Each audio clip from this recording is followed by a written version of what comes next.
So sometimes we want to be more complex with our, projects in Unity. So today we're going to be creating advanced shapes using Unity Sprite Shape. Let's get started.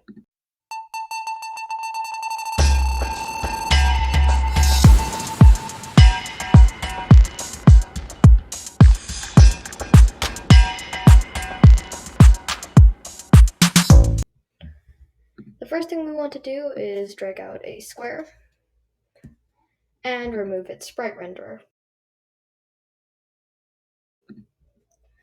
Now this is important because this is how we can make organic levels Unity Sprite Shape. So search up Sprite Shape or just Sprite and add in the Sprite Shape controller, which will make this, and you might get an error.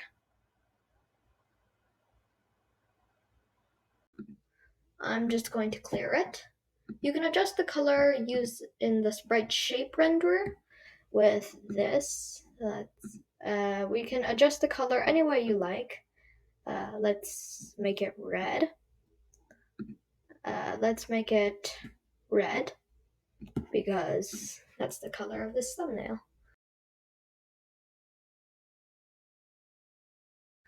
And this is being quite annoying with how the drop and drop works.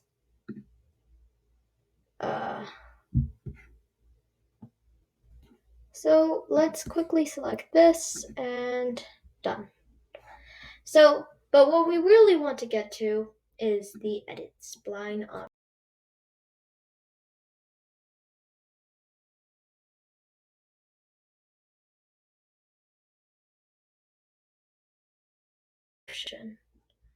Here we're allowed to take one of its corners and stretch it out. You might get a warning. You might get some of these warnings. It might be because I haven't installed any Sprite Shape profile, but that's completely fine. You can ignore it. You can create cool shapes now. Let's make a shape like this. If you want to make something more advanced, you can also take one of the corners and pull it out or pull it in.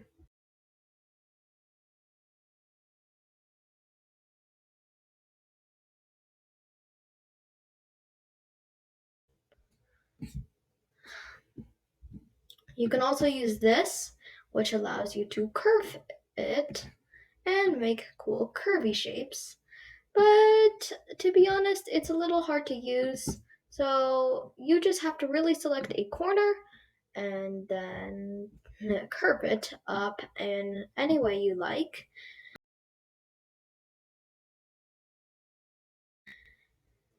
So that way you can curve up your edges.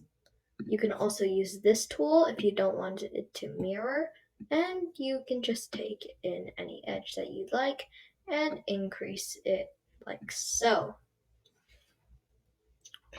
Now, what if you want to add a collider? Let's quickly reset this because it's kind of unnecessary to do so much work. I'm going to again remove its sprite renderer, add a sprite controller, turn this into a quick red.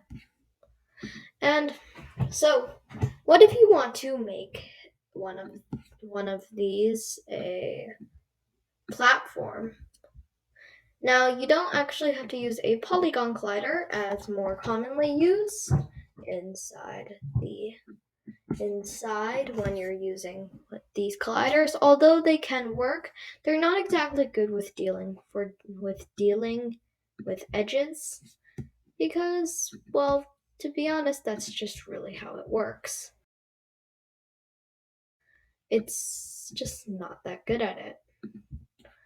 Because if we go back to the polygon collider, as you can see, it transformed into a shape like this. Let's edit our polygon collider.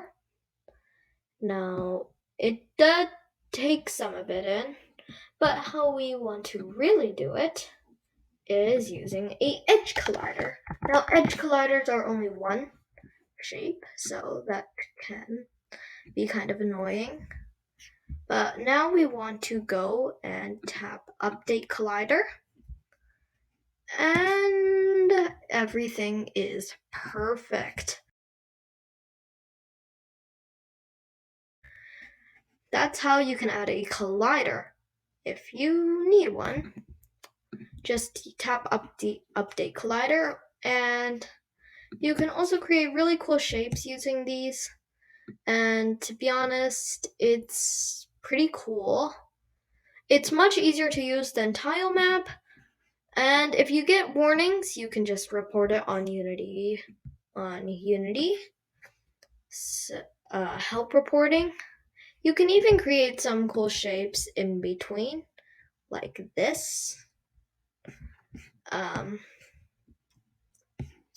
We can run play and wait a little for it to start processing.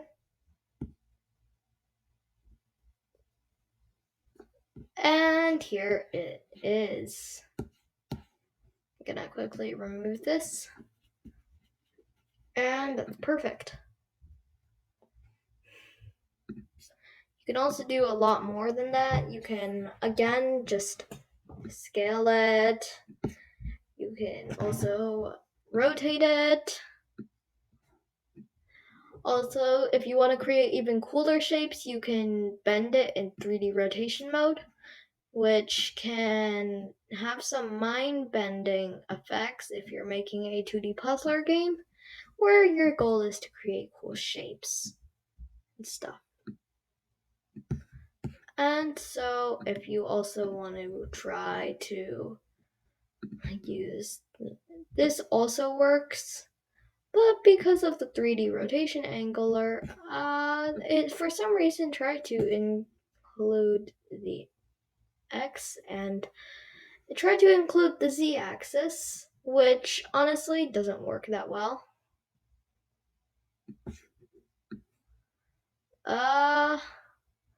So you can see what messes you can also get into, and I don't know what I have done, but you can try it out for yourself. Good luck, and don't make a catastrophe.